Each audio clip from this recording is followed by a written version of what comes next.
First ever factory outlet Mukunda jewellery KPHB Kothapet Khammam Somajiguda Hanamkonda.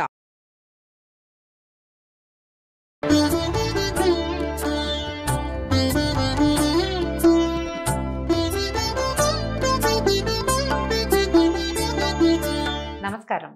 మాఘపురాణం 25వ అధ్యాయంలోకి వచ్చాం.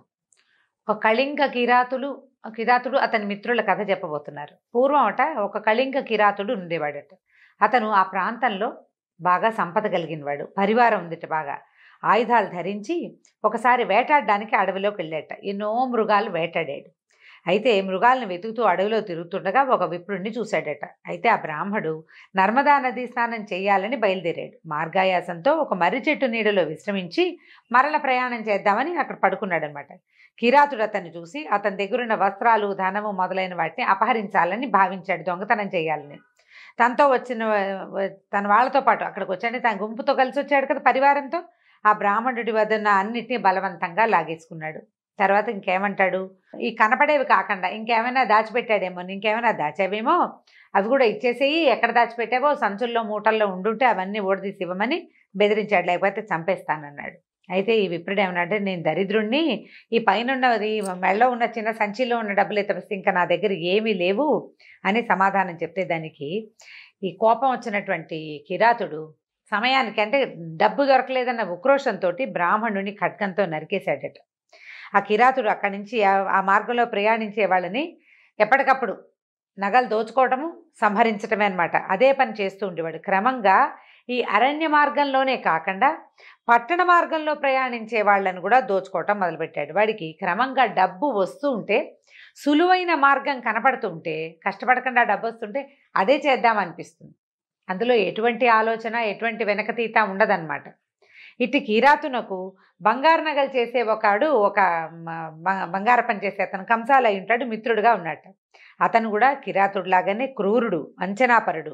బంగారు నగల్ని చేయిస్తూ ఇతరుల బంగారాన్ని అపహరించేవాడు. ఈ కిరాతుడు ఏం చేసేవాడు, మోసగించి అక్కడ ఇక్కడ వాళ్ళ దగ్గర అందరూ మోసం చేసి లేదా చంపి బెదిరించి లాక్కొచ్చిన బంగారాన్ని ఏం చేసేవాడు, ఈ స్వర్ణకార మిత్రుడికి ఇచ్చేవాడు కిరాతుడు.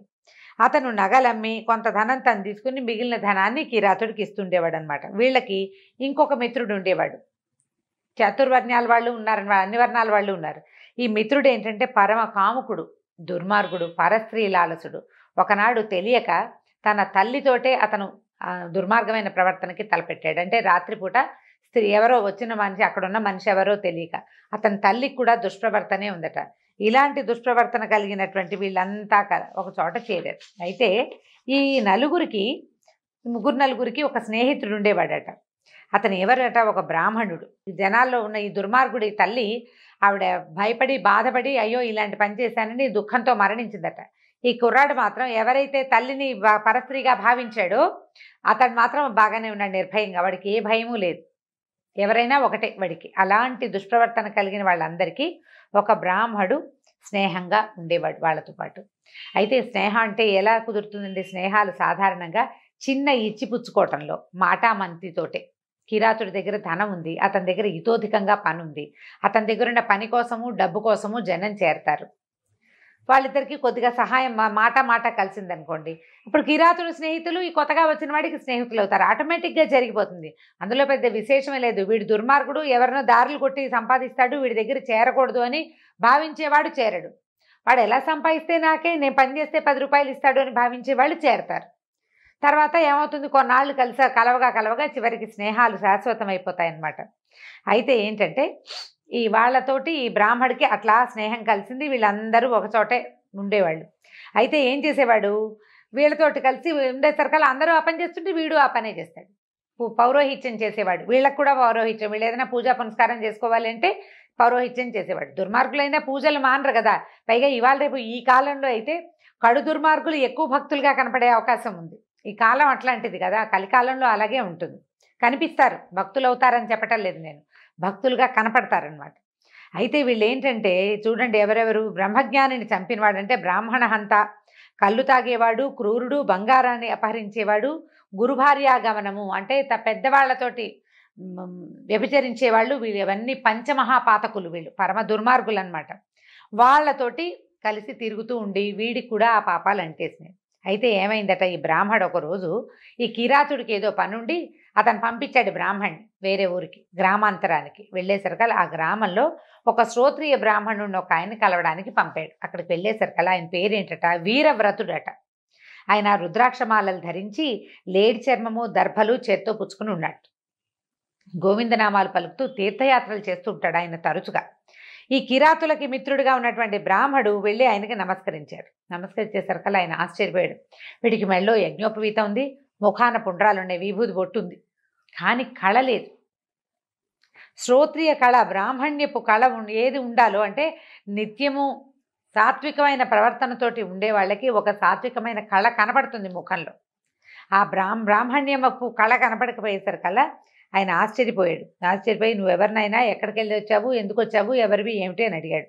అడిగేసరికల్లా నేను బ్రాహ్మణుడిని, ఫలానా ఊరివాడిని, ఫలానా కిరాతుడి దగ్గర పనిచేస్తున్నానని చెప్పాడు. చెప్పేసరికల్లా ఈ వీరవ్రతుడు ఏం చేశాడు, ఆయన చేతిలో లేడి చర్మం ఉంది, దర్భలున్నాయి.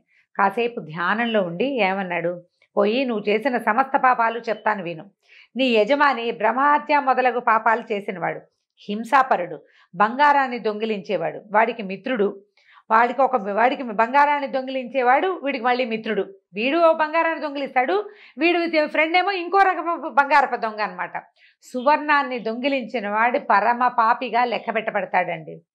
బంగారం అంటే అమ్మవారితో సమానం, లక్ష్మీదేవి.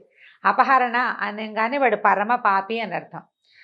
ఇతరులను కొట్టి బంగారాన్ని లాక్కునేవాడు ఒకటైతే, నమ్మించి బంగారాన్ని దోచేసేవాడు ఇంకొకడు. పరమ దుర్మార్గులు అనమాట వీళ్ళు. వాళ్ళకి ఒక శూద్రమిత్రుడు, వీడేమో గురుతల్ప గమనం చేసినవాడు, మంచివాడు కాదు, సరైనవాడు కాదు. ఇలాగా పంచమహాపాతకాలతోటి చేసిన వాళ్ళతో తిరిగి నువ్వు నీ బ్రహ్మ తేజస్సుని కోల్పోయావు. పాపాత్మలతో మాట్లాడినా, వాళ్ళని చూసినా, తాకినా వాడు కూడా వాళ్ళలాగా పాపాత్ముడే అవుతాడు. అట్టి వారితో మాట్లాడక తప్పనిసరి అయితే దర్భను చేతబట్టి మాట్లాడవలెను. అలాంటి వాళ్ళతో మాట్లాడేటప్పుడు గడ్డిపరకైనా పట్టుకుని మాట్లాడాలి. ఇది మనకి రామాయణంలో కనపడుతుందండి. సీతాదేవి రావణాసుడితో మాట్లాడాల్సి వస్తే ఒక గడ్డిపరకను పట్టుకుని మాట్లాడింది. పాపిష్టి వాళ్ళతో మాట్లాడకూడదు.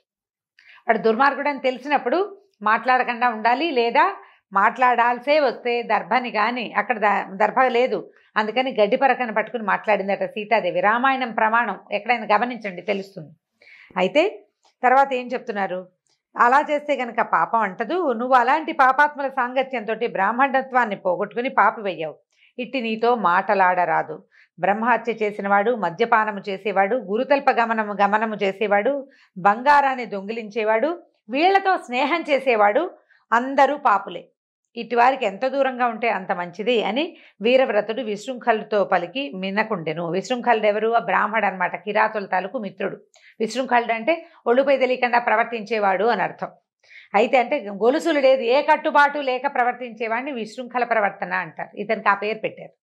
ఈ విశృంఖలుడు ఈ వీరవ్రతుడి మాటలు విని చాలా భయపడ్డాడు. జ్ఞాని, నన్ను దయతో రక్షించు, నాకు ఈ భయంకర పాపం నుంచి ఎలా విముక్తి కలుగుతుంది? సర్వపాపహరణ క్షమమైన ప్రాయశ్చిత్తాన్ని తెలుపమని వీరవ్రతుడు ప్రార్థించాడు.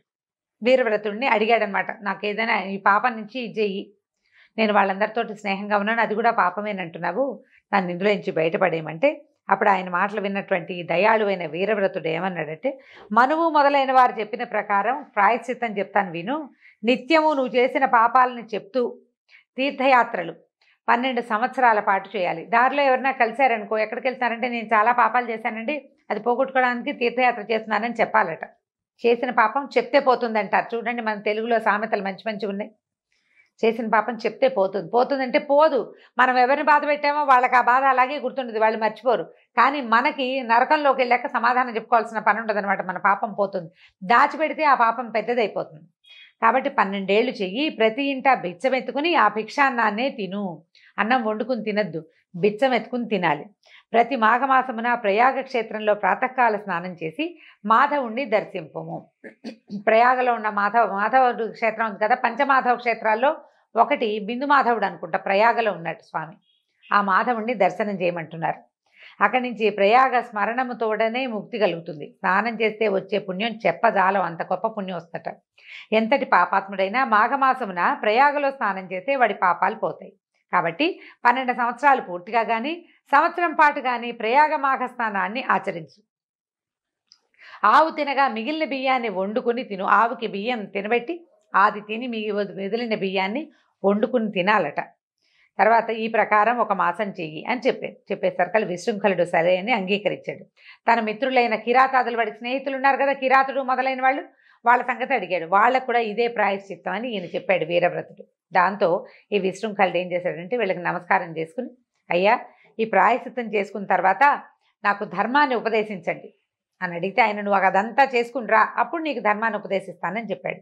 విశృంఖలుడు ఏం చేశాడంటే ఈ కళింగ కిరాతుడు మిగిలిన తన స్నేహితులు ఉన్నారుగా, వాళ్ళ దగ్గరికి వెళ్ళి వీరవ్రతుడు చెప్పిన మాటలన్నీ చెప్పాడు. వాళ్ళు కూడా భయపడ్డారు, మనకు నరకం వస్తుందని భయపడ్డారు, పశ్చాత్తాపాన్ని పొందారు. వేరువేరుగా తీర్థయాత్రలు చేయదలిచి ప్రయాణం అయ్యారు.